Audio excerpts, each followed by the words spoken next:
After my family fell into decline, my fiancé Jiyu Jing gave me away to someone else. General Xie is a good man, live a good life with him and forget about me. I tearfully agreed on the surface, but in truth, I had been waiting for this moment for a long time. Later, when General Xie and I were deeply in love and trusted each other, Jiyu Jing suddenly went mad. Do you really not love me anymore? How could you not love me? I coldly pushed him away and rushed quickly into General Xie's embrace.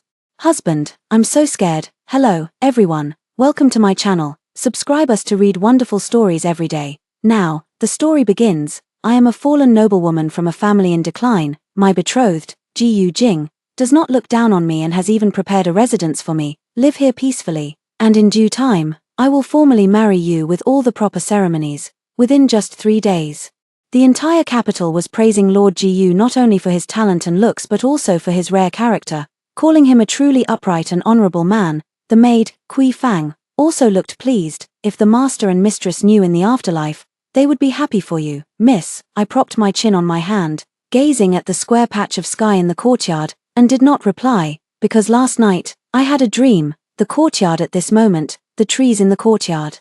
And even Sui Fang's words had all appeared in the dream. Let's wait for the future to unfold. Half a month later, Jiyu Jing took me to meet someone. His back was naturally straight, with broad shoulders and a narrow waist. His profile cold and stern, clearly not an easy person to approach. He instructed, "That is General Xie Shi, who has just returned to the capital recently. You should speak less later to avoid displeasing the general." During the banquet, Jiyu Jing asked me to play the qin to liven up the atmosphere. I nodded in agreement and immediately played a piece titled "The Phoenix Seeks Its Mate." He and Xie Shi were both taken aback for a moment. Exchanging a glance, Jiyu Jing was the first to speak.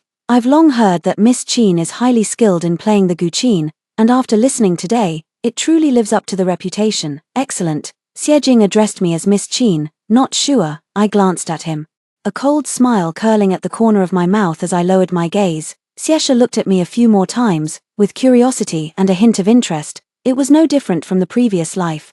Jiyu Jing noticed his expression and showed delight. Another half-month passed, and Jiyu Jing came to find me. After hesitating for a long time, he finally spoke with eager eyes. "Do you remember General Xie, whom we met last time?" Seeing me nod, he continued, "General Xie is a good man. But it's a pity that he has been fighting for years and is now over 25 without a marriage." I poured him tea and responded, "There are so many fine ladies from good families in the capital, and the general comes from a prestigious household. Surely he won't have trouble finding a wife." Jiyu Jing sighed. "He has his eye on a young lady. It's just a pity." I didn't respond further. Looking over in confusion, Jiyu Jing hesitated before speaking, his face full of bitterness. "General Xie once saved my life. Now that he has taken a liking to something of mine, don't you think I should let him have it? It's finally come." The words I was waiting for were spoken by Jiyu Jing. "Shua, to be honest, the woman he fancies is you, since we haven't yet gone through the formalities. As the saying goes, a gentleman does not take what another desires, especially since he has done me a great favor. From now on, why don't you live a good life with him, and just forget about me?" Jiyu Jing turned his head away, pretending to be heartbroken. I blew on the tea foam and took a sip to moisten my throat. "Have you made up your mind?" Jiyu Jing suddenly looked over, a flicker of surprise in his eyes. "You're not angry?" There seemed to be a hint of unwillingness in his eyes again. "My parents have both passed away. If it weren't for the Empress remembering her youthful friendship with my mother, I was afraid I might even lose my own life. I am the least qualified to be angry. In my past life, I didn't understand. I thought a promise meant commitment, believing Jiyu Jing loved and cherished me, but was forced to, because of Xie Shi's affection. So I rushed recklessly to find Xie Shi and knelt before him.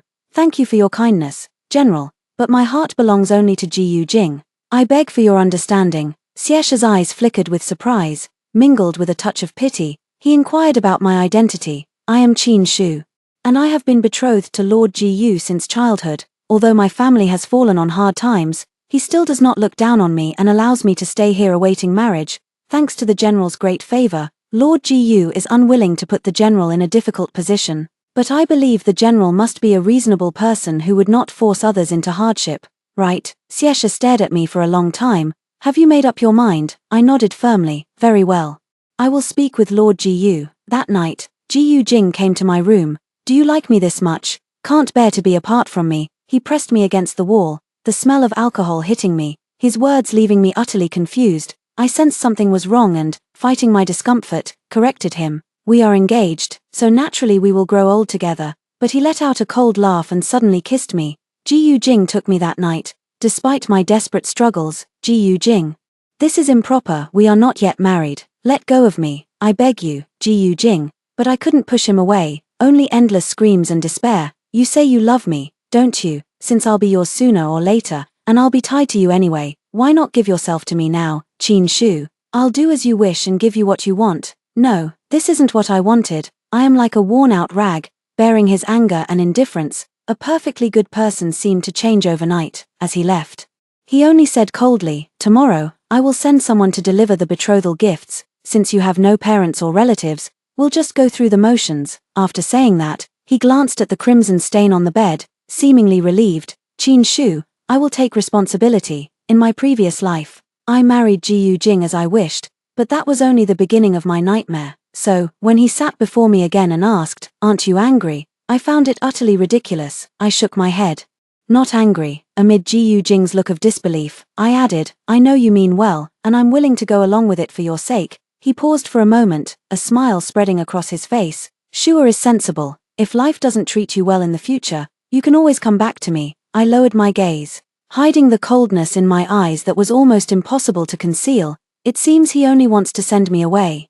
Not as a wife, perhaps not even as a concubine. Xiesha knocked on my door, holding a box of pearl hairpins in his hand. At a glance, I could tell they were the latest style popular in the capital. If my parents were still alive, I would have owned a few of these myself. I wasn't sure what to bring you, but I thought women might like these. I invited him in for tea. Have you made up your mind? Xiesha looked at me, his expression sincere. He had very bright, piercing eyes that seemed almost aggressive when they fell upon someone. In my previous life, when I was ridiculed by others, it was he who stood in front of me and forced them to retreat. Ji Jing seized the opportunity to speak. At that time, Shua already had feelings for General Xie. I had intended to step aside for you, but Shua refused. What, have I not treated you well? Even after marrying me, you still have the heart to make eyes at General Xie. I trembled with fear and couldn't help but shrink back. Having been married to Ji Jing for only 3 years, with his deliberate spreading of rumors, I had long been regarded as little more than a prostitute in everyone's eyes. He always wore an expression of helpless indulgence and tolerance toward me, yet he spoke words that pushed me to the brink of death. So, I cannot implicate Xiesha. I must keep my distance from him, further and further away. But I had only taken a few steps to the side when I heard Xiesha's voice. Lord Ji, please be cautious with your words. The lady has not made any improper advances toward me. I've heard that Lord Ji has a reputation for doting on his wife, yet he can tolerate such slanderous talk about her. Could it be that the rumors are false? Though the words were cold, they felt like the winter sun, giving me a rare sense of kindness. The same question as in my past life. My answer remains firm. But the path ahead is entirely different. I've made up my mind. Seeing me nod, Xiesha's brows relaxed, and a smile curled at the corners of his lips. I was originally Ji Jing's fiancé. Although we never had a formal ceremony, there was a verbal engagement, and both families were aware of it. Does the general mind? Moreover, I won't be a concubine or an outside mistress, only the legal wife. The smile on Xiesha's lips froze, and he frowned in thought for a moment. Time seemed to stretch on. But fortunately, the outcome was good. In that case, I should hurry. How about tomorrow? Let the matchmaker come tomorrow. I was taken aback for a moment, but as I faced his eager expression, my heart gradually settled. The next day, not only did the matchmaker come, but Ji Jing also arrived. He watched the matchmaker leave, and his expression darkened at the sight of the courtyard filled with gifts, all sent by General Xie. Does he intend to marry you as his principal wife? I nodded and smiled at him. Thank you, brother Ji, for finding me such a good match. His expression instantly turned very unpleasant. Brother, to avoid unnecessary misunderstandings, if you don't mind, from now on I will acknowledge you as my sworn brother. How about that? A complex emotion flickered in Ji Jing's eyes. But we clearly used to. That was before. Now I am General Xie's fiancé, and the formal engagement has already taken place. Ji Jing's pupils contracted, and he unconsciously took a few steps back. I'll go ask again. Ji Jing didn't believe it and turned away in embarrassment. Fang looked puzzled. Lord Ji seems unhappy. I suddenly remembered that Ji Jing often mentioned in his previous life, if it weren't for you, I would have married the third daughter of the Shun family long ago. Why would I have to endure such humiliation? After marrying him, whenever things went slightly wrong, he would blame it on me. In this lifetime, I have already stepped aside for him. Why is he still unhappy? I don't understand either. 3 days later, I ran into Miss Shen on the street while shopping. Ji Yujing followed behind her, laden with packages, a flattering smile plastered on his face, coming face to face. Shen Wanru glanced at Ji Yujing and couldn't help but let out a scornful laugh. So this is your down-and-out fiancé. Look, she sniffed you out. Shen Wanru was the legitimate daughter of the Duke's household. Standing high above others, she pinched her handkerchief and dabbed the tip of her nose, her face full of disgust. No, she is merely my sworn sister, Shen Wanru sneered. What kind of sister-in-law is this? In my opinion, she's just using it as an excuse to stay by your side. I bowed neither humbly nor arrogantly and corrected her. I am now engaged, Miss Shen, so please watch your words. Oh, and who is your fiancé? General Xie. What? Shen Wanru seemed to hear a joke and looked at me mockingly. Do you know what status Xie holds?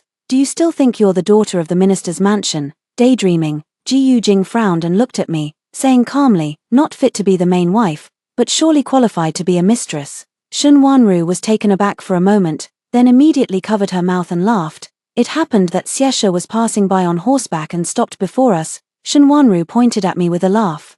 General Xie, she claims to be your fiancé. Is that true? You are usually busy with your duties, but do not let some shameless woman take advantage and ruin your reputation. If you don't mind, I can teach them a lesson for you. The crowd stopped and turned to look. Xie glanced at me, then immediately dismounted and walked over with a grim expression. Shen Wanru sneered. It seems you've had an unlucky outing today. General Xie is not someone to be trifled with by just anyone. General Xie may not be aware, but this woman is the daughter of the former minister, a child of a disgraced official. Your esteemed reputation, General, should not be tarnished by association with her. Shen Wanru bowed respectfully to Xie. Xie walked directly past her and came towards me. It might rain this afternoon. You should head back early. Shen Wanru's expression stiffened, and even Ji Yujing looked surprised. I smiled at Xie. I brought an umbrella. I sent Suifang to buy some needles and thread, and I'll be heading back soon. After speaking, he glanced at Shen Wan's face, which was as purple as a pig's liver, and moved closer to Xie. I want to make you some clothes. If you have time, come to my place so I can take your measurements. Xie stiffened and abruptly turned his head to look. Soon, that stern face melted like ice and snow, brimming with tenderness. All right, I'll head over after my shift ends. After hesitating for a moment, he added, I wonder if I could also join you for dinner. I raised an eyebrow and nodded in agreement. Are you really? Shen Wanru's face turned pale as she stammered out a reply. If I recall correctly, in my past life, the Shen family intended to marry Shen Wanru to Xie, but for some reason, it never came to fruition. General Xie, surely you haven't been deceived by her. Shen Wanru's abrupt voice interrupted my train of thought, naturally drawing Xie's attention as well. He looked over. Shen Wanru immediately reined in her emotions, a gentle and carefree smile gracing her face. I have already exchanged formalities with Miss Qin. She is now my fiancée, so I must ask Miss Shen to choose her words carefully. Shen Wanru's smile froze on her face as she glared at me, still unwilling to yield. But she.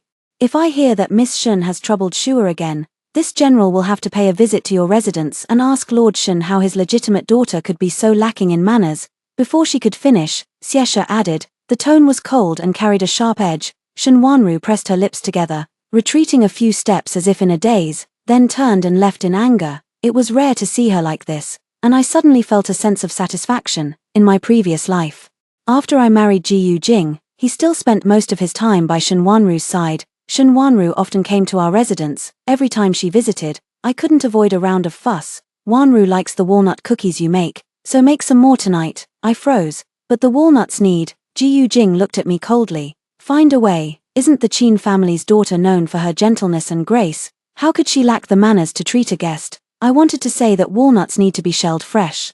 But Ji Yujing had dismissed all the maids around me. Last time, it was Shen Wanru who suddenly wanted to eat them, and I peeled so many that my fingers swelled up. They had just gone down a few days ago. After that, I often kept peeled walnuts on hand, but Shen Wanru only took one bite and pushed them away. Not fresh. If you don't want me to come, just say so. Why resort to such tricks? After saying this, he looked at Ji Yujing with a pitiful expression. Did I make her unhappy? Ji Yujing swept the walnut cookies off the table and glared at me sharply. Your mind is impure, always resorting to underhanded tricks. I think you'd better not eat today. Reflect on your actions. For the next whole month, he didn't give a single penny of the already meager household allowance. You should learn your lesson. So, I ate nothing but greens and tofu for a month. Xiesha hadn't arrived yet in the evening, but Ji Jing came first. At that time, I was busy in the kitchen with Kui Fang and was a bit surprised to see him suddenly. What brings you here? Ji Jing frowned. After all, I'm the one who rented this courtyard for you. Can't I come? His tone was displeased, and I snapped back to reality. How much silver did it cost? I'll pay you back. Ji Jing let out a scornful laugh. Now that you've climbed to a higher branch, you really do stand a lot taller. You don't actually think Xiesha would marry you, do you? To pass up the legitimate daughter of a prominent family in the capital and choose a down-and-out like you, what is he after? Even though she had long known he was such a person, the words still stung deeply, because what Ji Jing said was the truth. Why, what is Xiesha after? Then, these days I've been thinking, but I just can't figure it out. He is the rising star of the capital, not to mention me now. Even if the Ministry of Personnel hadn't fallen, he might not have looked my way. Sure. Be sensible and call off the engagement with him. I looked at her in surprise. Why? Ji Jing turned his head away. In any case, if you call off the engagement, I might consider continuing our betrothal. He said it as if it were a favor. It was so grating that I could no longer care about propriety and replied coldly, what if I don't call off the engagement? You, Ji Jing looked at her with a complicated gaze and added, we grew up together and have shared over a decade of affection. Isn't this all just an act to make me see? I admit, introducing you to General Xie was an impulse at the time. Now I regret it. With your family background, becoming a general's wife will only bring you endless hardships.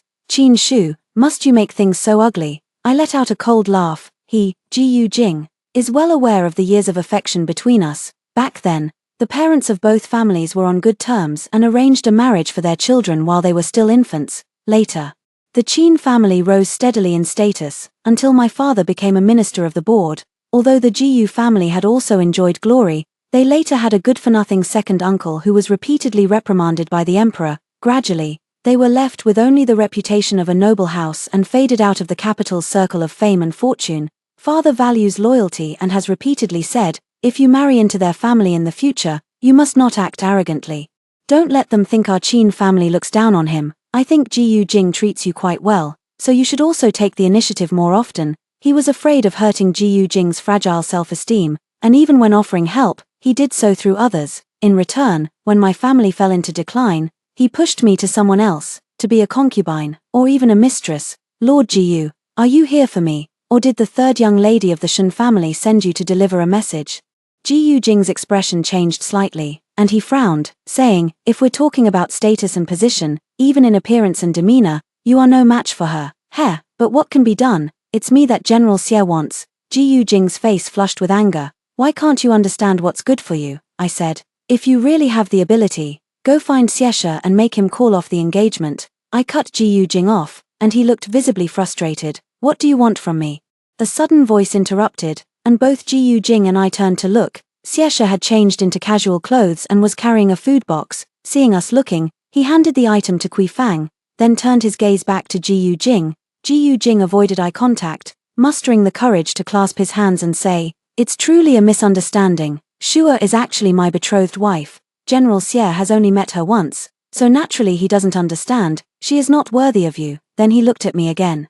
I never expected you to be someone who would stop at nothing to climb the social ladder. If you come to your senses from now on, I'll let bygones be bygones. But after all, it's just not respectable. If Uncle Qin knew of this in the afterlife, he would surely be heartbroken. I let out a scornful laugh and spoke, to Ji Jing's utter astonishment. Wasn't it you who asked me to consider General Xie? Utter nonsense. Ji Jing suddenly flared up, raising his voice. General Xie. Don't be deceived by her. I never had such intentions. That day, I just wanted to take her out for some fresh air. So, Xiesha frowned deeply and interrupted him. But Lord Jiyu did indeed ask this general about his thoughts on Miss Qin. That was only because I wanted the general to help me make a decision. I trust the general and regard you as an elder brother, hoping to hear your opinion. Xiesha's face darkened. Ji Jing let out a bitter laugh. I didn't expect it to lead to such a misunderstanding. I'm sorry. Then he started blaming me again. Sure, if you had told me earlier that you wanted to attach yourself to a better family, I wouldn't have insisted. But what kind of person is General Xie? He is not someone you can aspire to. His ability to argue irrationally is truly eye-opening. In my past life, it was with just a few words like these that he twisted the truth, leaving me unable to voice my grievances. In my previous life, after I offended Shinwanru, Ji Jing wanted to vent her anger and please her. Not only did he cut off my household allowance, but he also locked the family storeroom and took away my keys to manage the household. Any servant or maid in the mansion who spoke to me was immediately sold off. I became an invisible person in the mansion. For the first month, I could still barely afford some greens and tofu with the little silver I had. Later, I had no choice but to pawn my hairpin. Just then, I happened to run into Ji Jing coming out of a tavern with his classmates. His face turned cold. Is my vast marquisate not grand enough to support you? What do you mean by doing this? Are you deliberately trying to embarrass me? I stood there in shock, instinctively trying to explain. This is my own hairpin. I didn't. Qin Shu. Ji Jing closed his eyes, and when he opened them again, his eyes were filled with rage. Who did you give the household allowance I gave you to? I stood there, dumbfounded. Who did you give it to? He didn't give me household expenses, didn't give me control over the household, didn't grant me any authority as the mistress. Before I even knew what he intended to do, he already wore an expression of grief and indignation. You gave it to the groom, didn't you? You think I don't know? Today, aren't you just forcing me to submit and humiliating me? Fine, I'd rather ruin my reputation for Ji Jing than let you have your way. His eyes reddened, and he turned to leave, leaving the crowd exchanging bewildered glances. All the eyes on me were filled with disgust. From then on, I became the ungrateful, lowly woman in the rear residence. I explained, I don't know any groom, and he didn't give me any money. No one would believe it, they would only think I was full of lies. No wonder Lord Ji was often short on money when drinking with us. It turns out she was the one squandering it. A woman like this should have been divorced long ago. Drowning her in a pond wouldn't be too harsh. You may not know this, but the Ji and Qin families were originally old friends. Lord Ji values loyalty and didn't want to make things too ugly. Who would have thought that such a shrew would escalate things to this extent, pushing honest people into a corner with no way out? They all advised Ji Jing to divorce me. Even I begged him to divorce me, but he just wouldn't. He even flaunted me around in public. If I refused, even uglier rumors would spread. All he had to do was put on a helpless expression at banquets and say a few discouraging words. Everyone could easily imagine many unconventional and rebellious things, but if I went, I would become an easy target for their bullying. Shinwanru smiled and mentioned how delicious the walnut cookies I made were. Next time you have a chance, make some more for everyone to try. Someone immediately sneered. It's too dirty. Better let the cook from my household do it. At least it'll be clean. Shinwanru covered her lips with a laugh, her eyes brimming with smugness. But rumors are like knives. Each word scraping against my skin, not fatal, yet leaving me bleeding profusely. Ji Jing would then glance at me. Go apologize to Miss Shin. I didn't know what I had done wrong, but under the teasing and mocking gazes of everyone, I felt as if Mount Tai were pressing down on me, with nowhere to escape. Of course, I resisted. The result of resistance was Ji Jing's hurt expression. You've let me down so much. It was the public condemnation. Ungrateful. Lord Ji is such an honest and sincere person who has done his best to protect her. What more could she possibly be dissatisfied with? If you ask me, she deserves a beating, that wretched woman. So, I endured it silently, without any dignity, all just to save enough money to leave. By chance, I ran into Xieshe again. I know you're not that kind of person. Is there anything you need me to do for you? He asked with restrained politeness. I shook my head in refusal and told him. Just wait another half-month, and I'll have saved enough silver to leave. I am not a pushover who just takes whatever comes my way. It's just that in this era, I have no way to make my voice heard, but my parents used everything they had to protect my life, and I cannot waste it on Ji Jing. I must leave. However, my encounter with Xieshe was witnessed by Shinwanru. From then on, they said Xieshe had also become one of my admirers. Shinwanru publicly cut off all ties with Xieshe. Who would have thought General Xie would also be blinded by such a person? I value myself too much to stay close. Ji Jing was overjoyed by Shinwanru's attitude and became even more attentive in his pursuit, but upon seeing me, a flash of malice quickly passed through his eyes. Ji Jing didn't know that every moment since my rebirth, I had been reflecting. His words, which twisted right and wrong, had been rehearsed in my mind thousands of times. So, as he breathed a sigh of relief, I said coldly, "You claim to have a marriage arrangement with me. But is there a matchmaker?" His expression went blank for a moment before he replied in a deep voice, "Our families are on good terms, and the engagement is widely known, though we haven't formally invited a matchmaker yet." I chuckled softly. I said it before. Lord Ji keeps talking about marrying me, yet he hasn't even sent a matchmaker. What? Does Qin Shu deserve to be treated so poorly by you? He was about to speak, but I cut him off first. I am grateful for your taking me in and promise to repay the silver, but why must you ruin my reputation? The preconceived impression was masterfully employed by Jiyu Jingyun, and this is what I learned from him. Seeing him looking so deflated, my eyes welled up with tears. I only regarded you as an elder brother, never expecting you to harbor such intentions. That day, I thought you were guiding me to meet the general, and I was even grateful for it, but, with a troubled expression. I stubbornly lifted my head. Although I have lost both my parents, I am blessed by Her Majesty the Queen's grace, and I dare not belittle myself or degrade myself to the point of offering myself to you. If you, sir, intend for me to follow you without status or recognition, I would rather die today to preserve my pure reputation. You, Qin Shu, that's not what I meant. Jiyu Jing was furious. I gave a bitter smile and looked at Xie again, forcing a cheerful expression as I said, today, I've made a fool of myself in front of General Xie, which was never my intention. I will move out from here today, and from now on, I will sever all ties with Lord Jiyu. I turned away resolutely, but someone grabbed my wrist. When I turned around, Xiesha had already let go. He stood in front of me, speaking coldly to Jiyu Jing. Lord Jiyu must have heard Shu's words. It's no wonder the esteemed Marquis's household is gradually declining, bullying a lone girl like this. She has already told me everything between you and her. There's no need for Lord Jiyu to stir up trouble, without parental consent, without a matchmaker's word, and without the exchange of betrothal gifts or birth charts. You insist she is your fiancé. Are you trying to ruin her reputation? Jiyu Jing's face turned deathly pale, too shocked to speak. Xiesha didn't wait for his reply and ordered his attendants to drive him away. I have bought this house, and Shu's home is not welcome to you. Please leave. Jiyu Jing was almost forced to leave, looking utterly disheveled. He turned back several times, trying to read something from my expression, but my gaze was fixed on Xiesha. I thought that after what happened today, Xiesha would back down. I had long made plans to leave, in my previous life. It was because I held expectations for Jiyu Jing and made my plans too late that I fell into the trap. I'm hungry. Is there any food for me? Xiesha's lips curled into a smile, and his eyes curved like a pair of crescent moons hanging in the sky, bright and clear. I nodded instinctively. Kui Fang had been keeping an eye on the situation and promptly served the dishes onto the table upon hearing this. All of these were made by the young lady herself. The general is truly in for a treat today. Xiesha smiled and walked inside. Only then did I notice that what he had brought was the roast chicken from Zui Xionglu.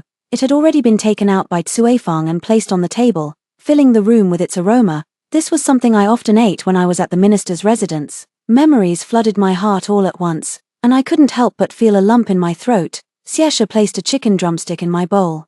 I went late today and bought the last one at a high price from someone else. Give it a try. Okay. We ate our meal quietly and drank some tea afterward. The winter sky darkened early, and outside, lanterns and candles were lit as snowflakes drifted down in a gentle flurry. I recall the night of my death in my previous life. It was also such a harsh winter. I had saved up silver coins for several years, hiding them under the bed. Before leaving, I first inquired about where Kui Fang had been sold, and spent 10 taels of silver to redeem her freedom. Wait for me under the 3rd pillar at the city gate tomorrow at noon. If you are willing, you can call me sister and return to my hometown with me. If not, you are free to leave. But I currently have no status and need your help for a while. Are you willing? Kui Fang nodded with reddened eyes. Wherever you go, miss, I will follow. But that day, I couldn't make it to our appointment. Jiyu Jing came to see me that evening. He sat for a long time, until midnight, when it began to snow outside. Silently, Jiyu Jing's voice was faint. You know, the one I've always liked is the 3rd daughter of the Shen family. I nodded. If you're willing, you can give me a letter of divorce. With a divorce letter, Kui Fang and I would have an easier time on the road, and we could even settle our household registration in the capital before leaving. I even hoped Jiyu Jing would agree, but he gave me a complicated look. I can't. Forget it, it's late. You should rest, sir. I don't expect it to be easy, it's just a bit more difficult. But as soon as I stood up, I suddenly felt a sharp pain in my lower abdomen. I looked at him in disbelief. Jiyu Jing's eyes were red. Don't blame me. He looked at the teacup on the table. And only then did I realize that he had waited so long for me to succumb to the poison. He wants me dead. Why? I can't understand it. Jiyu Jing closed his eyes, his face filled with sorrow. If I divorce you, they will surely think I'm feigning deep affection, and the Qin family has old allies in the court. I don't want to bear a bad reputation. Since you're already ruined now, why not? Why not just do this for me? Losing a wife sounds better than divorcing one. And besides, his gaze fell on my skirt, already stained with bright red. and a flicker of madness flashed in his eyes. And besides, since you died because of another man, it will only enhance my reputation. By then, it will be acceptable even in the Empress's presence. Ji Jing, I beg you, save me. I knelt on the ground, only wanting to live. I clutched the hem of his robe. I will leave tomorrow. Just consider me dead. I will never appear again in the future. Alright, it hurts. Sticky blood is flowing out of my body. I feel my body growing heavier bit by bit. I really won't cause you any trouble. I won't dare to do it again. Ji Jing, for the sake of our family's long-standing friendship. Please don't let me die. But he pried my fingers open one by one, gave me a deep look, then turned and left. Outside was empty and desolate, the cold wind rushing in, but I could no longer feel the cold. My body was discovered early the next morning. The physician said I had died from a miscarriage and excessive blood loss. Ji Jing collapsed to the ground in despair, muttering to himself, but I was staying at the estate 3 months ago. Rumors exploded throughout the capital. Shun Wanru cast a disgusted glance at my corpse. What is so good about you that General Xie would even glance at you twice? A filthy wretch. Throw her into the unmarked burial ground. My soul followed those people and saw my own body wrapped in a straw mat and thrown out. Ji Jing never showed up throughout the entire ordeal. Finally, it was Xieshe who collected my body and buried me. Only after finding peace did my soul dissipate. But unexpectedly, I opened my eyes again.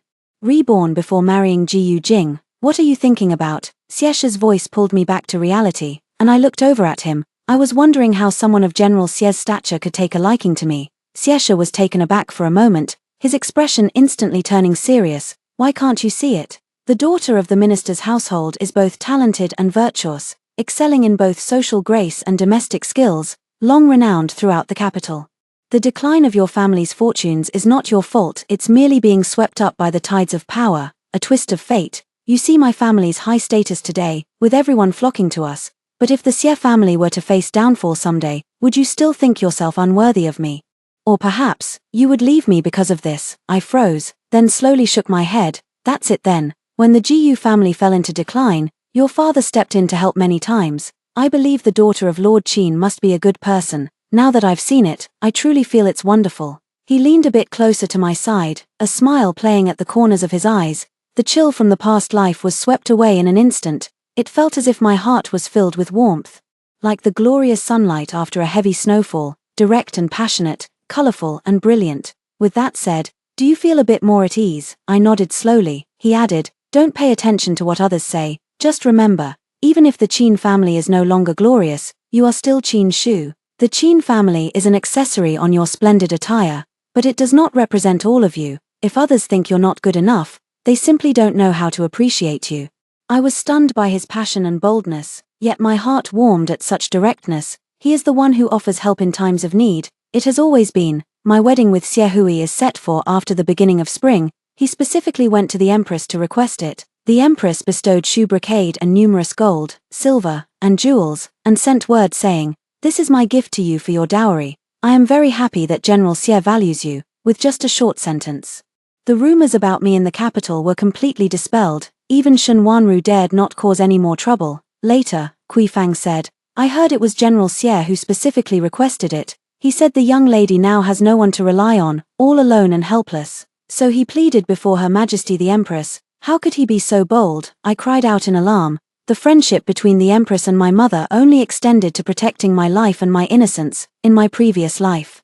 Marrying Jiyu Jingsha didn't bring the glory it does now, Xie Shijing, Kui Fang said with a grin. All of this is for the young lady. You have no idea how many rumors the third young lady of the Shun family has been secretly spreading. She even claimed that you were the one who actively pursued General Xie, offering yourself to him, and weren't even fit to be a concubine. As she spoke, her face once again filled with indignation. I lowered my head, sewing clothes for Xieshe, and merely chuckled softly at her words. Don't worry, she will get her comeuppance. I saw Shen Wanru again during the Lantern Festival. The scene was rather brutal. In the crowd, I struggled to suppress the urge to applaud. She saw Shen Wanru being dragged onto the high platform by a woman, and before she could react, a slap had already landed on her face. It was originally a lantern riddle activity prepared for the Lantern Festival.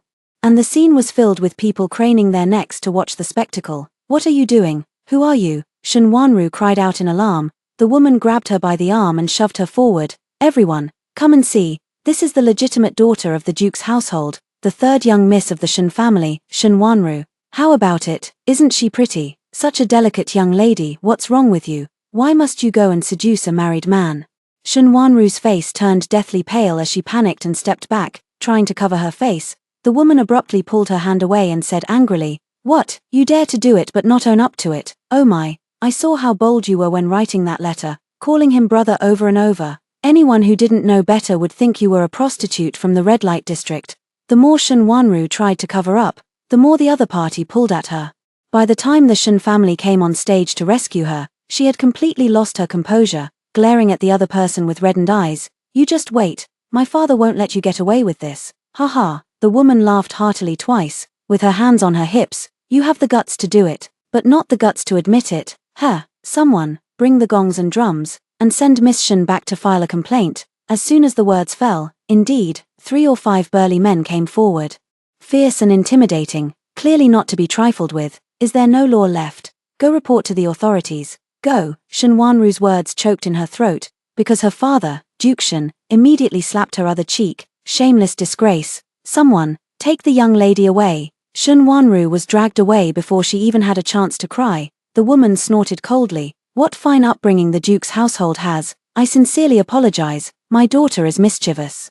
But it was only in jest and never crossed the line. I beg your highness to investigate clearly. Yes, today she flirts with this young master, tomorrow she flirts with that married man. Everyone in the capital knows that the third Miss Shen has countless suitors. Lord Jiyu Jing gave away his own fiancé for her sake. And the second son of the Wang family spent a fortune to buy a hairpin for her amusement, only to find himself unable to afford medicine for his ailing mother. By the way, I heard that just a few days ago, she even caused young Master Chen of the Chen family to fall into the water while trying to save her, and is still bedridden at home. Lord Shen Guogong keeps calling her unruly but insists she's never overstepped. Does stripping naked and lying in the same bed not count as overstepping?" Lord Shen Guogong's face turned extremely grim, but he dared not utter another word. "Forget it, I can't be bothered with the affairs of the Duke's residence. Just remember, if she ever sees me in the future, she'd better keep her head down." With that, she clapped her hands, turned around, and walked away. Duke Shen's face darkened,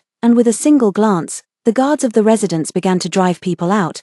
But rumors spread like a flood, and Shen Wanru's reputation was completely ruined. In the past, she was flamboyant and radiant, making the other women feel uncomfortable, yet they had no outlet for their frustration. This time, she provoked someone she shouldn't have and was severely taught a lesson. There were plenty in the capital who were quick to kick someone when they were down. The next day, the princess brought Princess Chang'an to my residence to express their gratitude. Princess Chang'an was charming and lovely, and she respectfully handed me a cup of tea. "Thank you, sister." I hurriedly glanced at the princess, and only after seeing her nod did I accept it. In my previous life, the second year after I married Jiyu Jing, the princess of Chang'an took her own life at the Chu residence. Shen Wanru, however, came to Jiyu Jing in tears, saying, "I'm so scared. Just because young Master Chu gave me a pearl flower, she got jealous and pushed me to the ground. I didn't even blame her for anything. But she couldn't get over it and ended up taking her own life. Now the princess wants to hold the Chu family accountable, and I don't know if I'll be implicated. She sure knows how to pick a place to cry." Jiyu Jing happened to have a classmate in the Ministry of Justice at the time, and with the princess enraged, the man surnamed Chu was subjected to severe torture. That very night, news came that the princess's son-in-law could not endure it and died in prison. From beginning to end, the princess never knew why the princess of Chang'an had been so distraught. After being reborn, I specifically had Kui Fang inquire about that man surnamed Chu. Only then did I realize he had already crossed paths with Shen Wanru, but Shen Wanru looked down on his status, so she only kept him on a string, occasionally offering a few words of comfort. Half a month ago, I prayed at Puji Temple. I know I can't compare to the legitimate daughter of the Shen family, but she clearly already has the top scholar Chu, so why is she still entangled with Jiyu Jing? This immediately caught the attention of the princess's maidservants. Shen Wanru acted discreetly, but she couldn't deceive the princess who grew up in the streets. The princess had only been found and brought back to the royal family just before her coming-of-age ceremony, and she had seen many people even more despicable than Shen Wanru. She knew best how to deal with her. After drinking Princess Chang'an's tea, I also knelt on the ground. I, too, had intentions of taking advantage of the princess in this matter. "I beg for your forgiveness." She looked at me deeply and helped me up. "I understand the hardships women face. Chang'an is simple-minded. This incident will serve as a lesson for her. You should keep in touch more often in the future. She's been spoiled by me." Princess Chang'an blushed, somewhat unconvinced, yet she dared not defy. I nodded slowly, and somehow, I was reminded of my mother, when she was still alive. I was just as carefree as the princess, not worrying about anything. "Very well, this is the princess's good fortune." The princess did not stay long, leaving behind many jewels and accessories when she departed. "Consider it as an addition to your dowry." On the wedding day, she even made a grand show of having her subordinates send gifts. Xiesha looked at me with a surprised expression. My understanding of my wife is still not deep enough. My face flushed, and I explained in a low voice. I was the one who told her about what happened during the Lantern Festival last time. Xiesha was taken aback for a moment. "Next time, could you rely on me a bit? I can handle things too." After saying this, he thought of something and added, "Not necessarily to physically confront Miss Shen, but there are other methods I can use." Clearly, he also recalled the princess's approach that day, something not even most men, let alone respectable women, could have managed.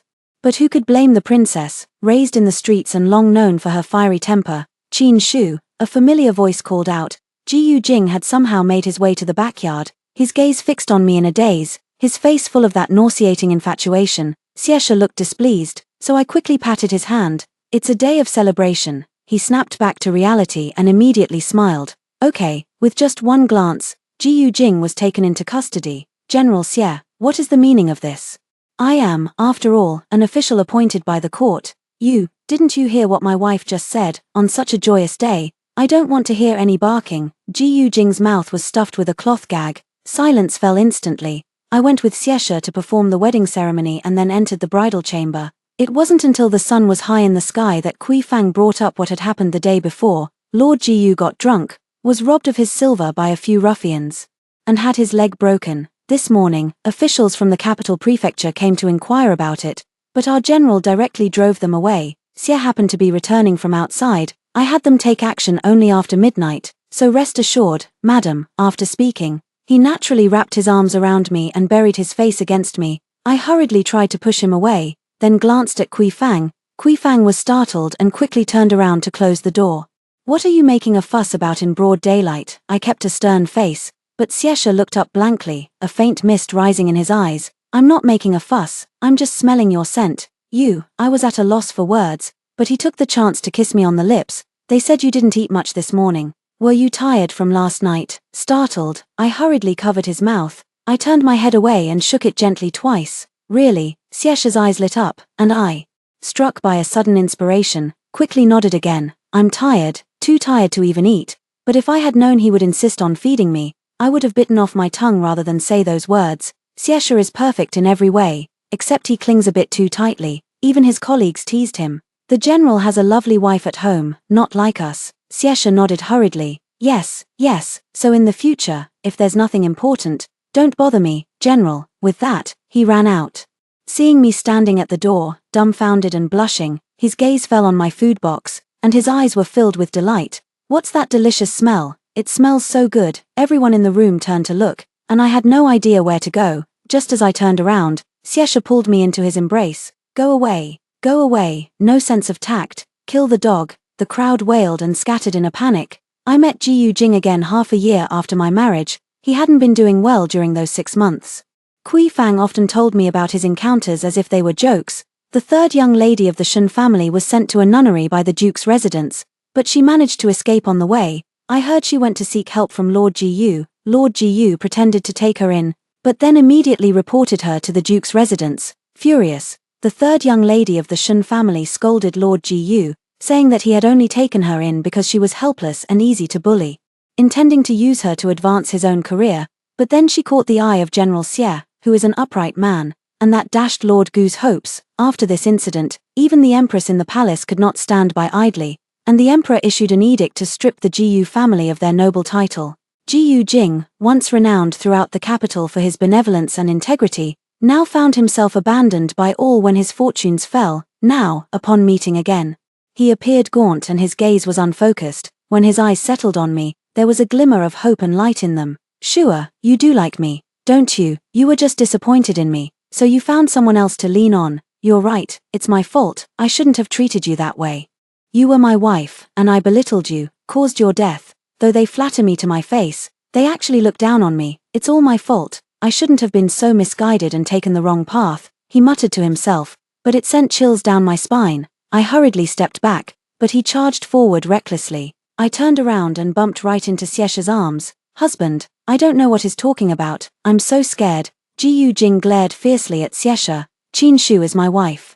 General Xie, seizing another man's wife is hardly the act of a gentleman. Xiesha's face darkened, unwilling to waste words on him, and he directly ordered his men to seize him. Shua, Qin Shu, I was wrong. Please forgive me. I promise I won't harm you again. Jiu Jing's voice gradually faded into the distance. I nestled in Xiesha's arms, watching coldly as he struggled with a pained expression. Later, it was heard that Jiu Jing had died by banging his head against the prison wall.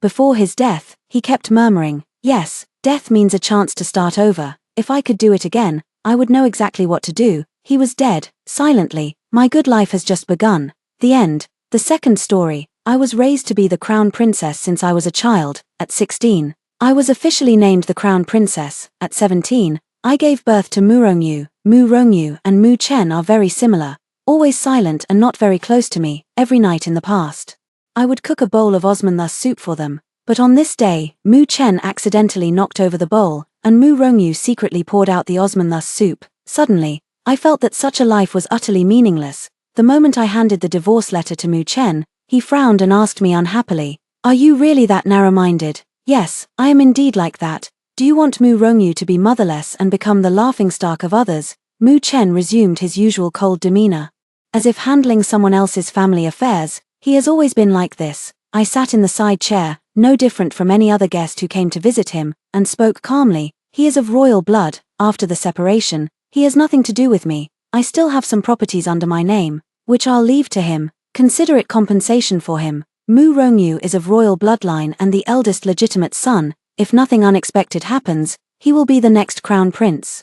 From the moment he was born, he was destined to drift apart from me. Mu Chen looked at me with a faint gaze, as if he didn't understand why I wanted a divorce. In his eyes, I seemed more like I was making a fuss over nothing. "Qingyu, if it's because of what happened last night that you're upset, I apologize to you." I still looked at him without showing any emotion. "You know, I was drunk last night. I didn't mean to treat you that way. If it comes to it, I'll just drink every day from now on," he explained patiently, always placing himself in a superior position. Mu Chen came back very late last night. I waited for him half the night and was woken by the creaking sound of him opening the door. All the servants had been sent to rest, so I had to put on my cloak and fetch water from the kitchen for him to wash up.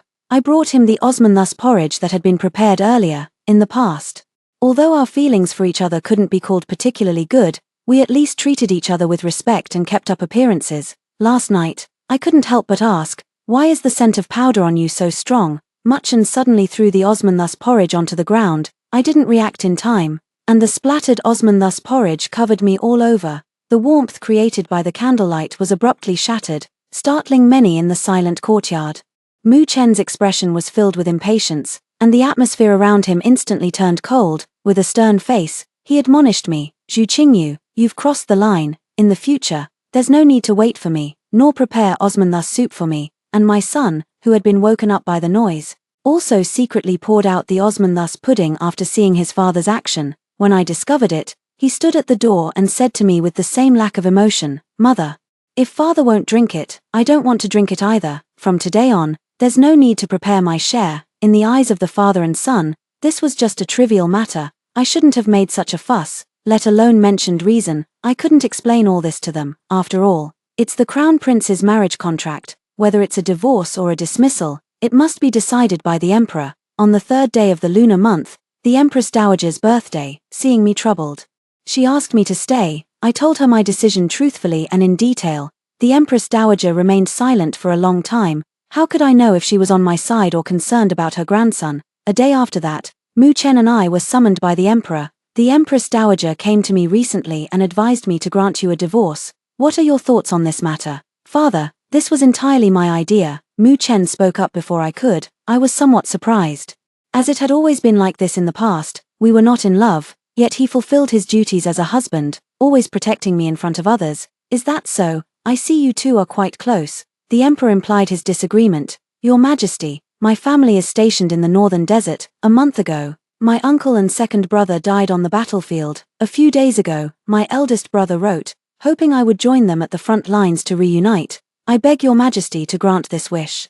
The person beside Yu Guangzhong seemed to stiffen for a moment. In the end, the emperor agreed, considering my family's generations of loyalty and sacrifice. From this document onward, our bond as husband and wife is severed, and we go our separate ways. May we each cherish our own paths hereafter. With no further interference between us, the imperial seal is stamped, with the emperor's personal handwriting. The marriage certificate and the divorce decree overlap, marking the end of my life confined within the palace walls. As I left, Muchen calmly discussed many details about the division of land deeds. I didn't pay much attention, nor did I really care. A small linen backpack holds all my belongings. He looked down at me. Zhu Qingyu, we depart the day after tomorrow. There's no need for you to rush to move out. You can stay here, no one will gossip. I looked at this man who still showed no emotion. Calmly, I replied with the words he once said.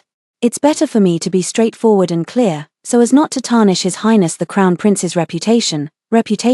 Where are you planning to go these days? Let the servants escort you. No need, I refused. Have the servants clear out my things. It wouldn't be good if misunderstandings arise in the future. As the Crown Prince, Mu Chen's side could not remain vacant. If in the future another woman of influence comes, do not quarrel over the things I left behind. As I stepped out the door, I paused to think. I turned to look at Mu Rongyu standing in the courtyard and sighed, saying, from now on, I am no longer your mother. You must listen to your teacher's words. It was also a way to give an account of my role as a mother. With that, I turned and walked away.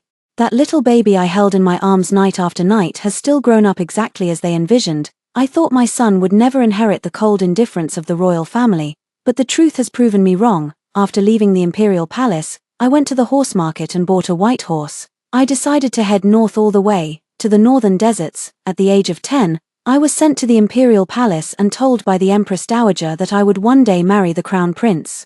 A future crown princess had to learn a great many rituals, and the matron by the Empress Dowager's side took me to various lessons every day. Mornings were for etiquette, afternoons for reading. My freedom was restricted the moment I entered the palace walls, with no power to choose. At the age of 10, I entered the palace and intruded into the lives of Mu Chen and his group as an outsider. Naturally, ignorant of all the rituals, I was ostracized, and they exhausted all their efforts to tease me.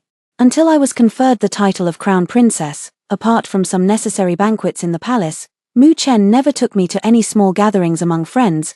The time we met was probably every night when I waited for the father and son to return home, and before they went to bed, I would serve them a bowl of osmanthus soup. In autumn, the osmanthus tree I had planted with my own hands in the courtyard was full of blossoms. A rich fragrance filled the entire palace, faintly sweet and cloying.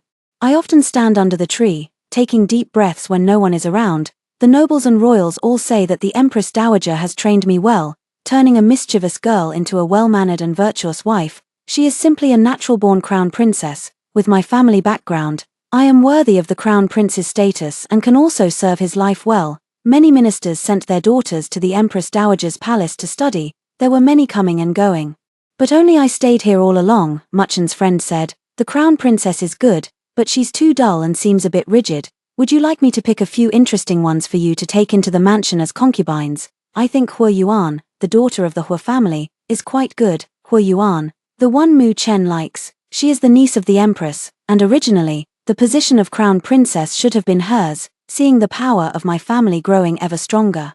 My father and mother had no choice but to leave me behind to protect everyone. The empress, seeing that her matchmaking efforts had failed, had no choice but to give up. All these years, only I have known that Muchen truly loves Hua Yuan, the portrait hanging behind the landscape painting in the study, the letter tucked inside the 4 books. At 16, Mu Chen took the initiative to propose marriage to me, but on our wedding night, the strong floral scent on him was somewhat overwhelming.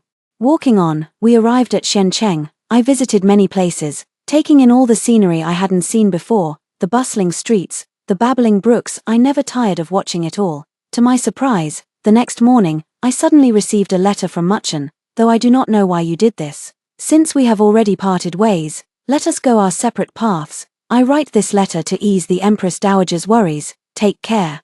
These 2 short sentences were all that remained of the affection between him and me. I threw the letter into the brazier without hesitation, the flickering flames burning my past to ashes. When I reached the inn, I still wrote a reply to the Empress Dowager. After all, From the time I entered the palace at 10 until now at 23, she was the only one within those palace gates who truly treated me with sincerity. When I first entered the imperial palace, I was dark-skinned and small. Hardly looking like the daughter of a wealthy family, everyone dislikes me, resents me, yet they all fear me. It was the Empress Dowager who took the initiative to take me in and raise me in her palace. Mornings were for etiquette, afternoons for studying. She transformed me from a rough child into a refined lady, saying, "If you want to go out, you must learn the rules." Thinking, I fell into a deep sleep, but this sleep was anything but restful. I had many dreams of the past. At the age of 8, held by my father while sitting on a horse, the bow and arrow in my hand had already brought me several trophies. At the age of 10, the front lines were in crisis. My parents came to my room in the middle of the night, saying the front was dangerous and that as a girl, I would be safer staying at home. Before dawn the next day, the army set off in a grand procession. I lay in bed with my eyes tightly shut, yet tears still uncontrollably streamed from the corners of my eyes. The once lively courtyard has become desolate, leaving only me behind. At the age of 12, Mu Chen stood in the sunlight, pointing at me and saying, "Why her?" The door was banging loudly. I was jolted awake from my dream and got out of bed irritably to answer the door. The person at the door was dressed luxuriously. Unlike an ordinary servant from the common folk, "Your Highness, the Crown Princess, I have finally found you." This was someone from the palace. "Miss Ju, what can I do for you?" The man hurriedly pulled a letter from his pocket. "Lord Mu's birthday gift for the Crown Prince has gone missing. He sent me post-haste to ask where you put it." I took the letter. Its contents were simply asking where my things were, a handmade pendant, which I had accompanied Murongyu in making, not long ago. I was sitting in the courtyard, learning to carve with my head bowed, helping Murongyu complete the birthday gift he had prepared. However, there was a very deep crack on the pendant, making it no longer suitable to be given as a gift. Gazing at the bustling street scene below, I softly replied to the servant, "I am no longer the Crown Princess. Go back and tell Murongyu that the pendant has been shattered by his own hands, and I am no longer his mother. I hope he will no longer send people to look for me, nor write me letters. If possible, I wish to never see him or his father again. I do not want there to be a next time with this stalking. This is for Mu Chen to hear." I gave him a tip and sent him on his way. It was truly heartbreaking to say such words to the child I had risked my life to bring into this world. Murongyu was becoming more and more like Mu Chen, with that innate sense of superiority and indifference, which made me love him in a conflicted way, yet dislike him at the same time. At first, Mu Chuan was extremely resistant to this marriage. He didn't dare to confront his father directly, so he focused on how to drive me out of the palace. He thought that as long as he bullied me enough, I would slink back home in disgrace, but in reality, I wanted to leave this place more than anyone. Foolish me passively accepted all the humiliations, hoping for the same purpose as foolish him. After I was pushed into the water and nearly lost my life, the Empress Dowager punished me severely. She said, "A daughter of a military family, humiliated to such an extent, how do you have the face to face your brave family members fighting on the front lines?" I was punished by kneeling in the ancestral hall for the time it takes an incense stick to burn. That evening, the Empress Dowager brought medicine to my bedchamber. "Don't be afraid, as long as I live, you will be safe." From then on, Mu Chen and I began a love-hate entanglement. Occasionally, the Empress would see us and take me away for punishment. Every time the stick was about to strike my bottom, the Empress Dowager would arrive just in time. With minimal effort, she would whisk me away. This continued until I was 16 and Mu Chan was 20. That year, I was lured into the deep mountains on a stormy night, with thunder and lightning, accompanied by falling rocks, creating an eerie and terrifying atmosphere.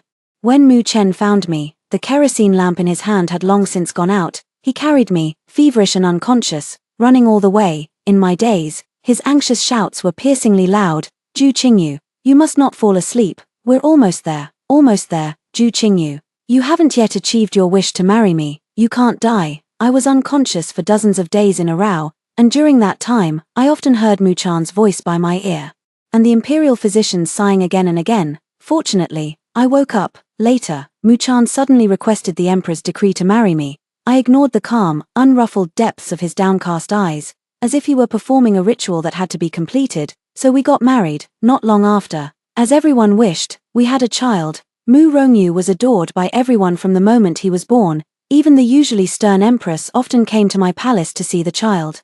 They all regarded him as the future crown prince, requiring the same education as the heir apparent, so he poured out that bowl of Osmanthus soup, just like his father. becoming a replica of the crown prince. I wonder what this father and son were really thinking. Just a week. The messenger servant appeared at the inn again. Miss Jew, the crown prince sent me to deliver a message to you. He is still having me followed. A sense of unspeakable powerlessness filled my heart.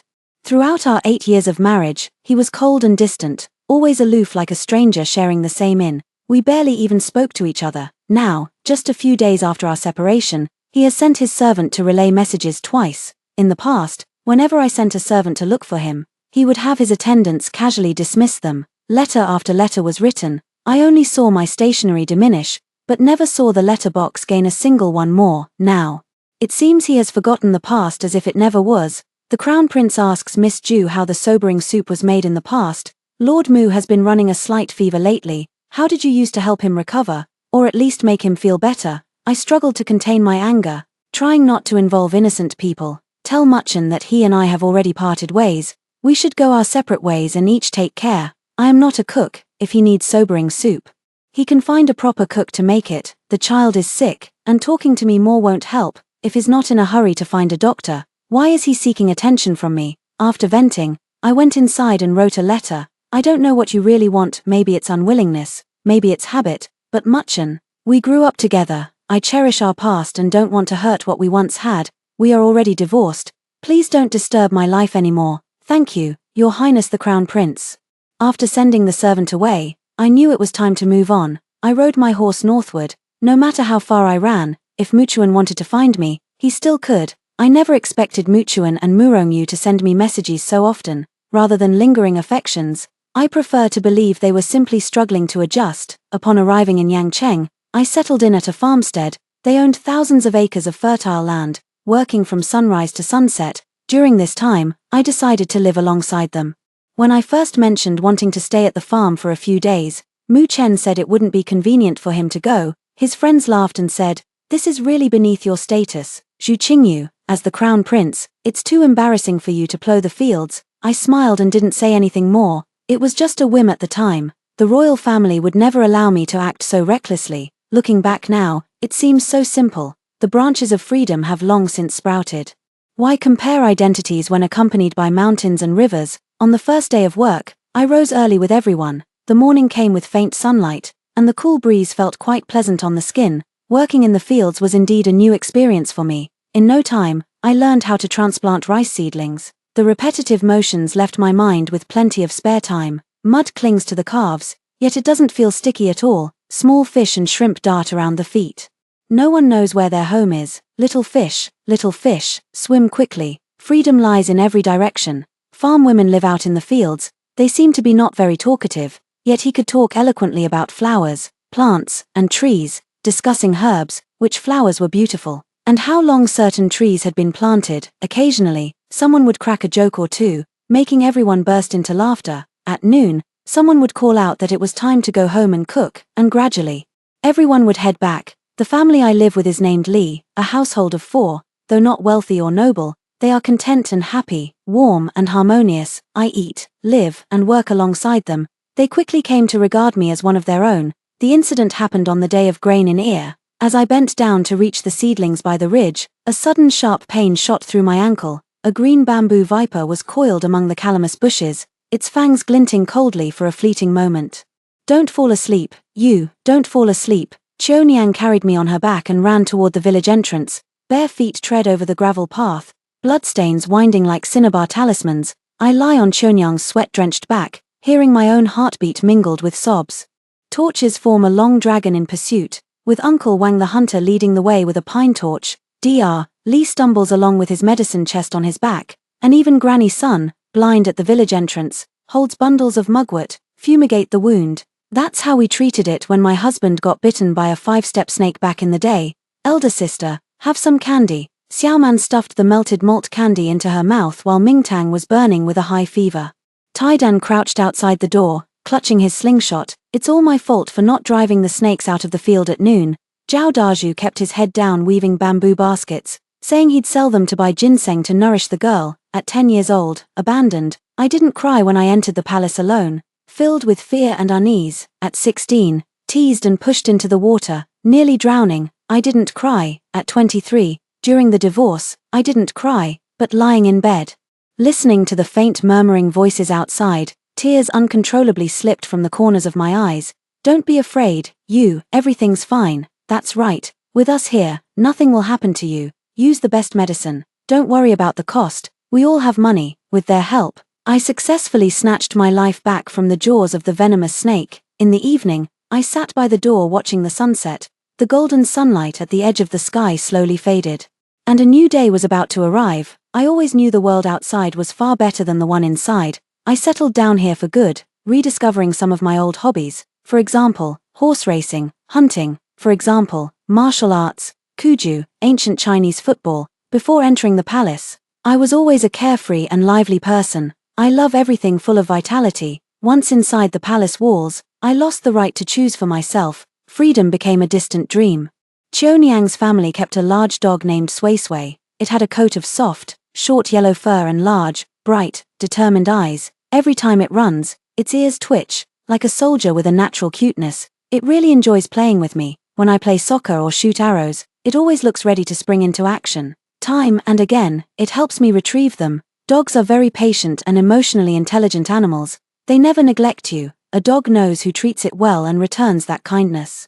Goodbye to Muchen. It was he who appeared in the village. I was just about to take Sway Sway to bring some Osmanthus porridge to Qionyang. As I stepped out of the house, I saw Muchen standing at the village entrance. Behind him was a servant, and by his side was Murongyu, who was nervously staring at Sway Sway beside me. What are you here for? I sat across from Muchen and asked him coldly. Murongyu sat on the other side, frowning as she watched Sway Sway gnawing on a bone. Muchen looked me over. Qingyu, you've lost some weight. Don't answer what wasn't asked. He was silent for a moment. It was our son who wanted to see you. I couldn't very well stop him. Could I, Mu Chen? Didn't you understand the message I had the servant deliver to you? We are already divorced, and Mu Rongyu is no longer my child. Do you not understand? Mu Chen pursed his lips. But Mu Rongyu is still young. He can't be without a mother. He'll be ridiculed by others. I smiled. You're the crown prince.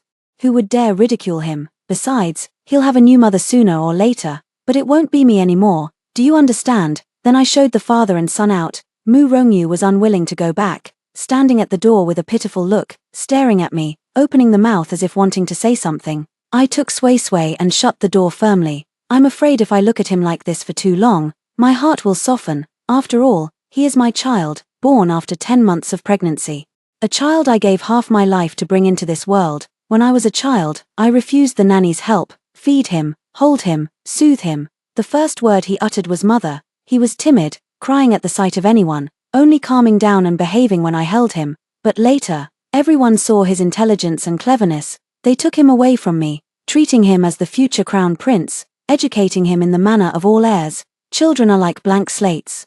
Their understanding comes entirely from the nurturing of adults. Whatever anyone told him, he would believe it and act accordingly. As he grew older, he gradually became unwilling to be close to me. He began to grow cold and distant, treating me just like Muchan did. The former mother became mother, and he even addressed me as mother when speaking. Mother, you need not teach me. Father has hired a special tutor to instruct me. Mother, you should read more books.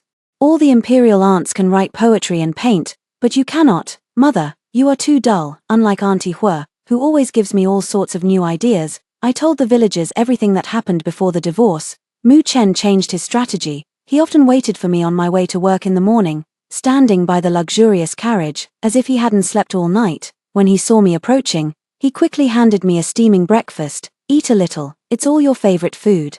Sometimes, they would also bring Murongyu to wait at the village entrance, hoping to see Sway Sway and me going out to play. I walked past them without even a glance, never looking their way. The villagers didn't treat them well either. Seeing them come every day, they often asked me about it. I answered truthfully. He already has someone in his heart. He's only doing this for his reputation now. They fell silent. My hatred for Muchen grew even stronger. Every time they saw the father and son, they would send me a message, telling me not to go out. I thanked them for their kindness, told them it was fine. They were already in my past. Muchen is about to ascend the throne. There are still many things waiting for him to attend to. He can't keep pestering me here forever. Many times, I've seen people come looking for him, urging him to return to the palace. He has been away for too long, and with the emperor in poor health, the court is in turmoil.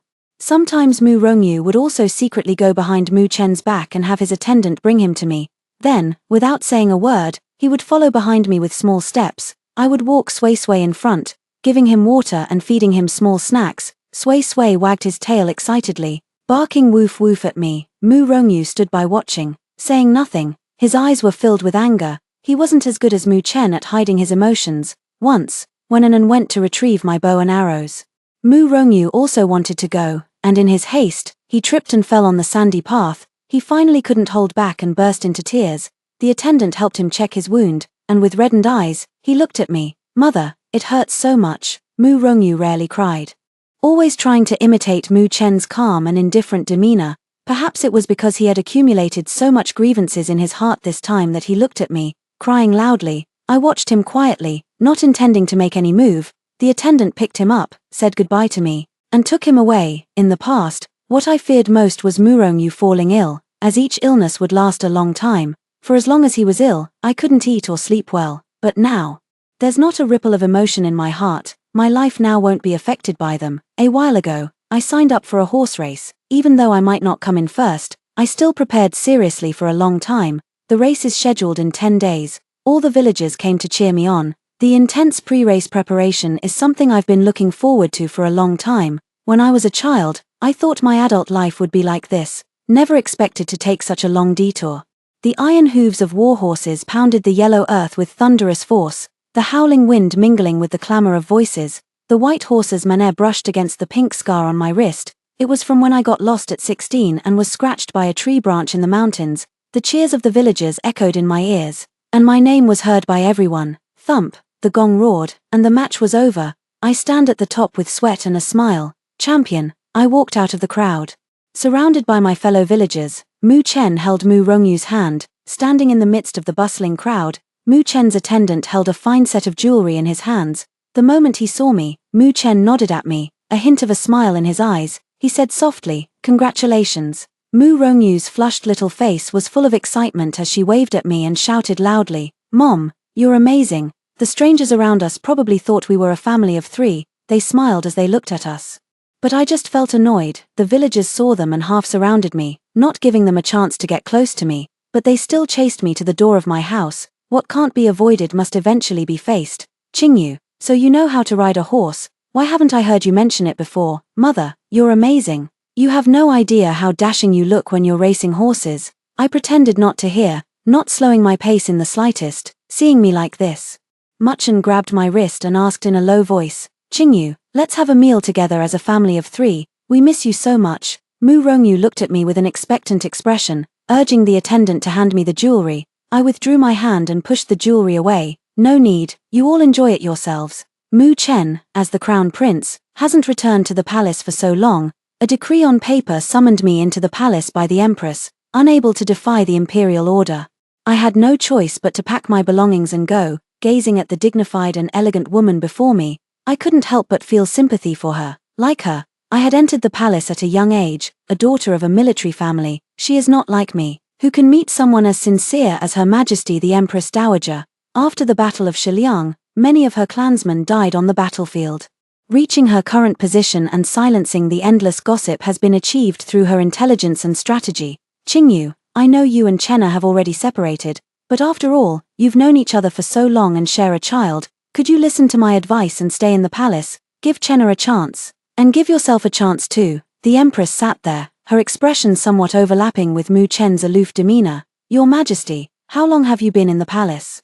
She fell into thought, remaining silent for a long while. Well, I can't quite remember either. I have been in the palace for 13 years, and out of the palace for 1 month. In just this 1 month, everything I have seen and heard is what I have always longed for. I walk through the fields, where the wheat grows lush and green. I once thought of staying in the palace for the rest of my life, but I cannot do it. I cannot endure such a life even for 1 more day. I beg your Majesty to grant me this wish. A crack appeared in her expression, but it quickly returned to its usual composure. With just one glance, I knew she had long shed the shell of her youth. Now she was the Empress herself. That night, when my parents summoned me to the palace, they used the word notification. No one asked for my opinion, no one said goodbye to me. They clearly loved me before, so how could they stop loving me overnight? I couldn't find the answer. And if I stayed in the palace, I would never find it. Your Highness, I can no longer find a reason to stay. The longing and resentment toward family had long faded away with each passing day. Gone with them was affection. The same held true for Mu Chen. The youthful flutter of hearts began on a rainy night at 16. The image of Mu Chen's anxiousness to save me remains vivid. The young man's voice was not as cold as it is now. After I left, Mu Chen emerged from behind the screen. "Chenna, your mother has done her best." That evening, Mu Chen found me at the inn. "Qingyu, is there really no way to turn things around? If you are willing to give me another chance, I will surely make you the empress." I remained expressionless, and seeing my silence, he seemed to grow despondent. It was unclear how long he had gone without proper rest, as dark circles hung heavily beneath his eyes. "Whether you believe it or not, I do love you." "I don't believe it. Once upon a time," he said to me. "Whether you believe it or not, I have someone in my heart. You'd better leave the palace as soon as possible." On the night of the grand wedding, he emerged from the empress's chamber, carrying the scent of alcohol and an unknown fragrance. Lying in bed, he kept mumbling apologies. "I'm sorry to whom?" It goes without saying, even in bed, he never looked at my face. "Your Highness the Crown Prince, there's no need for this. I am now, in a way, fulfilling your wish with Miss Hua." He anxiously explained, "There is no Miss Hua. The one I've always liked is you. I only ever loved you. I once had expectations for Muchen." He fulfilled his due responsibilities towards me, remembering the foods I loved to eat. He would notice what kind of clothes suited me. He just wouldn't chat with me warmly, acting like a puppet going through programmed motions. I then placed my hopes on Mu Rongyu. I considered him my only solace in the palace, yet he too became another Mu Chen. I believe Mu Chen is speaking from the heart at this moment. Perhaps he truly loves me, but in his heart, many things come before me. That's why he often overlooks my feelings, whether intentional or not. The harm he has caused me is real. I am not one who forgets the pain once the wound has healed. Forgetting the pain of the past is the root of my next suffering. Mu Chen, let's each take care of ourselves from now on. He is the crown prince, raised with constant praise and adoration since childhood. He wouldn't give up his great empire and supreme power for my sake. The last time we met was still in the woods, lost once again. I encountered Muchen in the darkness. "You're still the same, Qingyu. You need me." "No," I shook my head firmly. "I don't need you, you girl." A call came from afar. As the scattered night lights illuminated the trees on the mountain, voices calling my name came from all directions. "Mu Chen, I no longer need your meager love. Do you understand? I'm here." Without hesitation, I turned and walked away, following the sound. For 13 years, I kept searching for evidence that others loved me. Searching for freedom, I suffered through countless hardships. But in the next 13 years, along the long and winding road, I will save myself from the fire and water in time. Since I am a peach and plum tree, why worry about not having a path beneath me? Extra Chapter 1, The Empress Dowager. I was born into a military family and grew up galloping across battlefields with my father. I never believed that women were meant to be confined within walls. As my family's influence grew, rumors of my father's rebellion began to circulate throughout the court. Our family has been loyal for generations. Yet the emperor does not trust us. At 15, I could not resist the proposal from the court ministers to take me into the imperial harem. My father sent me into the palace. I thought my sacrifice would bring peace and safety to my family, but soon after, they falsely accused my father of treason. Execution of 9 familial generations. The emperor, who favored me at the time, protected me, and I could no longer leave the palace. Men consider themselves the center of the world. At the critical moment, they would have a woman sell her body to save a life. They neither acknowledge the woman's usefulness nor their own uselessness. Later, a girl in the same situation as me came to the palace. She was too young and could only be betrothed to Prince Jing. Struggling, angry, restless, she was once a delicate flower. But men tore her apart petal by petal. I didn't have much interaction with her. Later, my experiences were replayed one by one in her life. But she is more resilient than I. Like a flower blooming on the edge of a cliff, with her intelligence, she assisted Prince Jing to become the emperor he is today. I asked her, "Why do you strive so hard?" She said, "In this palace, only by standing at the highest point can one have equal freedom. I do not wish for anyone to live a life like ours again. This magnificent palace is like a cage, trapping my heart and confining her body. The palace that so many wish to enter is nothing but a shackle." Extra Chapter 2, The Empress. When I was a child, a lame monk came to my home to tell my fortune. He said, in stillness facing the palace, embracing the sun and moon, with authority overseeing the 6 courtyards, guarding the Kuan-Ning palace. Father frowned and gave him 10 taels of silver. I didn't understand, only knowing that from then on I had to learn many things, practicing etiquette, reviewing books, painting, playing the qin, playing chess, and so on. I often cried and told my father that I didn't want to study. But he no longer indulged me as he used to. At the age of 12, my brother wrote policy essays alongside the imperial princes. My brother was a rough and uneducated man. He knew nothing at all. Seeing the people around him mock him, I couldn't bear it. Disregarding her mother's pull, she broke through the crowd and rushed before the hall. The Yangcheng region is suffering from famine, and people are panicked, fearing scenes of rebellion and cannibalism. With just one glance, I knew how to respond. Your Majesty, I have something to say, though I hesitate to speak it. My father rushed forward to pull me away, but the emperor stopped him and allowed me to speak. I propose, first, to open the granaries and distribute grain to help Yangcheng overcome this crisis. Second, establish charity granaries at the village level, encouraging each village to set up its own. A portion of the annual harvest should be stored in these granaries for emergency relief during unexpected disasters.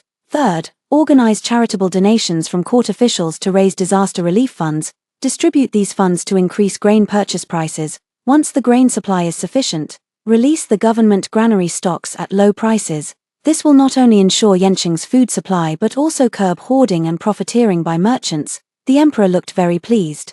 But my father's brow remained furrowed. A month later, I was sent into the palace and betrothed to Prince Jing. Later, my father was convicted of treason, and the entire family was not spared. The letter that came from the estate became my father's final entrustment to me. Live well, and be sure to hide your talents. As my father expected, I gradually buried myself in the crowd, becoming the kind of woman everyone desired. Later, the crown princess gave birth to a boy. To consolidate power within his own family, the emperor even betrothed my unborn daughter to him. My daughter should be the happiest person in the world, laugh when she wants to laugh, cry when she wants to cry. If she wishes to wander the world, I will allow it, even if it means fighting. I will fight to pave a way for my child. Later on, another girl was sent into the palace. She was only 10 years old, even younger than I had been at the time. She looked somewhat frail, with large, dark eyes full of unease. Watching her being passed around from one palace to another, I couldn't bear it. I begged the Empress Dowager to take her in. Later, if she wished to leave the palace, I would let her have her way. This was the path she chose to take. We are different, and we need not be the same. After the emperor passed away, I overcame all opposition and finally ascended to the highest seat of power. Looking down at the ministers kneeling before me, I issued the first decree. By the grace of heaven, the emperor proclaims, from this day forward, women shall hold equal status with men, and may participate in the imperial examinations, may serve as court officials, and may choose whether to marry or not. By imperial decree, women's freedom has never been granted by men, but lifted by generations of women supporting one another. The rock soars 90,000 miles on the wind. May the wind never cease, carrying this humble boat to the 3 immortal mountains.